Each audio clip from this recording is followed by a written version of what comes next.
युवा साथी, आपका हमारे कार्यक्रम युवा जगत में बहुत बहुत स्वागत है। तो इसके लिए हमारे साथ मौजूद हैं पीयूष कश्यप और शिवम मिश्रा। आज हम आर्थिक मंदी के बारे में चर्चा करें। आपका हमारे कार्यक्रम युवा जगत में स्वागत है।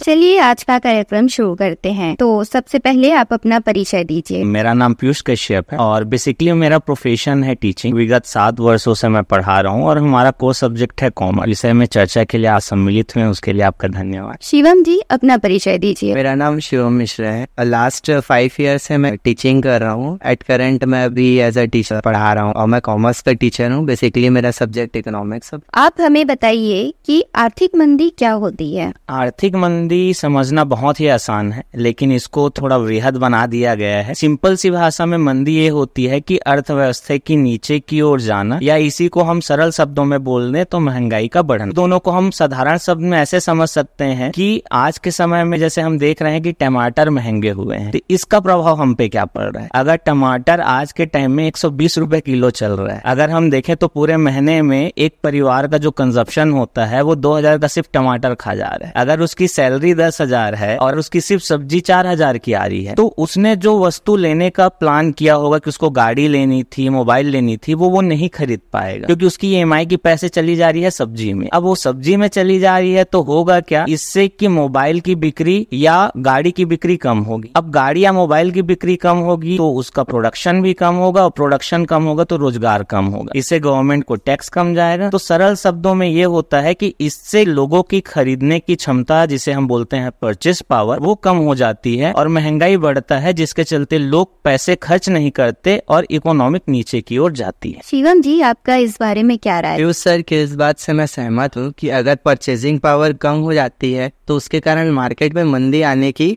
संभावनाएं ज्यादा रहती हैं। जैसे कि हमने देखा है कोरोना के टाइम पे कि लोगों ने क्या है 5,000 में भी अपना घर चलाया है, बट आज की डेट पे अगर देखा जाए तो वो 30,000 पे भी अपना घर नहीं चला पा रहे हैं। अगर मार्केट में मंदी आती है तो कहीं ना कहीं हमारी इकोनॉमी में भी डाउनफॉल आता है। अगर इकोनॉमी में डाउनफॉल दिखता है तो उसके कारण जो हमारी एम्प्लॉयमेंट है वो भी कम हो जाती है, क्योंकि लोग क्या करते हैं, उत्पादन कम हो जाता है। ठीक है, मार्केट में वो सप्लाई कम कर देते हैं, जिसके कारण प्रभाव को क्या पड़ता है कि हमारी GDP भी नीचे जाती है। आपने हमें बहुत ही अच्छे तरीके से समझाया कि आर्थिक मंदी क्या होती है।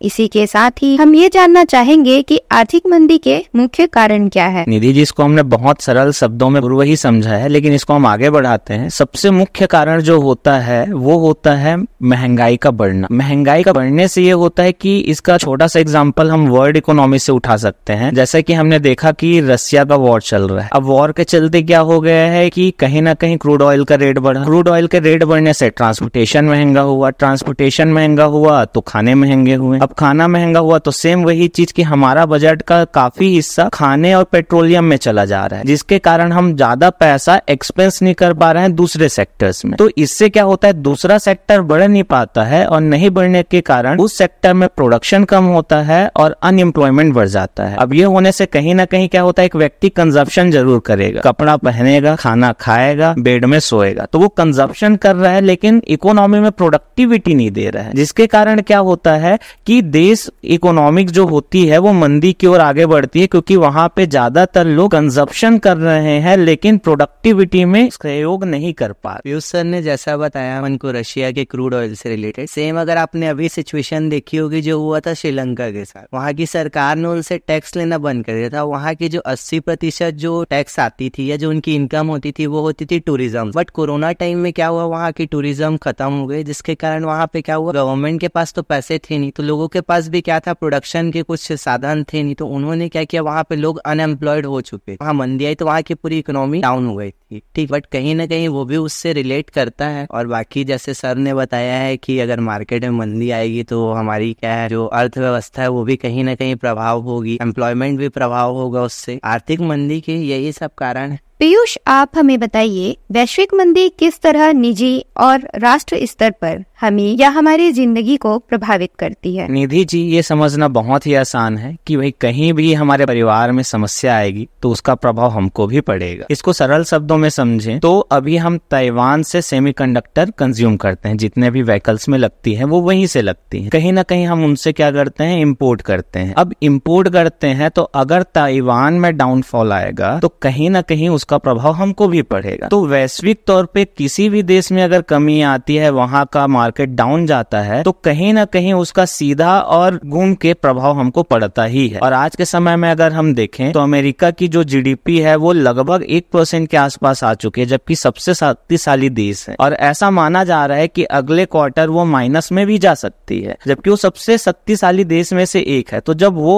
इस मंदी से प्रभावित हो रहा है तो उसका कहीं ना कहीं प्रभाव हमको भी पड़ेगा। लेकिन एक हमारे लिए अच्छी बात यह है कि हमारे पास पॉपुलेशन हाई है और हमारे पास यूथ पॉपुलेशन है, जो कि हमें मंदी से बचाने में हमें उपयोगी सिद्ध होगा। जैसे वैश्विक मंदी का अपन ने पहले भी देख चुके हैं कि उसका क्या प्रभाव है, कैसा है। फिर भी एक बार उसको अगर सरल शब्द में देखें तो वो कहीं ना कहीं हमारी निजी जीवन को भी प्रभाव डालती है। जैसे हमारे निजी जीवन में अगर रिसेशन आता है या मंदी आती है तो उसका प्रभाव कहीं ना कहीं हमारे देश पे भी पड़ता है, और जब वो हमारे देश पे पड़ेगा तो इनडायरेक्टली या डायरेक्टली हमारे ऊपर भी आएगा। आर्थिक मंदी से कैसे उबरा जाए या इससे निपटने के उपाय बताइए। जी बिल्कुल, ये एक बहुत विशेष चर्चा है और इस बारे में जानना हम सबको अत्यंत आवश्यक है। हमारी जो देश में कमाने की स्थिति है उसको समझना बहुत इंपॉर्टेंट है। हमारे यहाँ क्या है, परिवारवाद ज्यादा है। परिवारवाद मतलब ये है कि हमारे यहाँ एकल व्यक्ति ही कार्य करता है। अगर आप देखें तो ज्वाइंट फैमिली सबसे ज्यादा आपको मिलेगी इंडिया में। आप फॉरेन कल्चर को देखेंगे तो वहाँ बच्चे छोटी ही उम्र में पेरेंट्स से अलग हो जाते हैं, अपना कमाना चालू कर देते हैं। अगर इंडिया में हम बात करें तो एक आम घर में कम से कम 4 से 6 मेंबर होते हैं और वहाँ अर्न करने वाला एकलौता एक व्यक्ति होता है और उसकी ही कमाई से कंजप्शन कर रहे हैं 6 लोग। अब समझ लीजिए घर में पैसा लाने वाला है एक और उपयोग करने वाले हैं 6। तो जब तक घर से ज्यादा व्यक्ति कार्य नहीं करेंगे तब तक मंदी से उबर पाना संभव नहीं है। अगर हमको मंदी से बाहर आना है, रिसेशन से निकलना है, तो इसका सबसे आसान तरीका है कि हमारे परिवार के ज्यादा से ज्यादा लोग काम करें। अब हमारे यहाँ होता यह है कि काम के लिए देखा जाए तो हर के पास कुछ ना कुछ अपॉर्चुनिटी है। घर से रह के आप टिफिन चला सकते हैं, एक स्टूडेंट है तो पार्ट टाइम काम कर सकता है, अनएम्प्लॉयमेंट है तो कम लेबर पे ही काम कर सकता है। लेकिन जब तक वो अपनी बेसिक नीड की फुलफिल खुद नहीं करेगा तब तक कोई भी कंट्री रिसेशन से बाहर नहीं आ सकता। तो रिसेशन से आने के लिए सबसे इम्पोर्टेंट है परिवार के ज्यादा से ज्यादा लोगों का काम करना, जिससे ज्यादा पैसा घर में आएगा। ज्यादा पैसा घर में आएगा तो ज्यादा खर्च भी करेंगे और ज्यादा खर्च करेंगे क्या होगा, ज्यादा प्रोडक्शन बढ़ेगा। ज्यादा प्रोडक्शन बढ़ेगा तो ज्यादा एम्प्लॉयमेंट बढ़ेगा और एट द एंड ये है कि जब सब बढ़ेगा तो गवर्नमेंट को ज्यादा टैक्स मिलेगा और गवर्नमेंट कहीं ना कहीं वही टैक्स हमको सब्सिडी के रूप में देगी। तो घूम फिर के बात यही है कि हम ज्यादा से ज्यादा अगर बाहर निकलेंगे तो रिसेशन से हमारी कंट्री और व्यक्तिगत तौर से बाहर आ सकते हैं।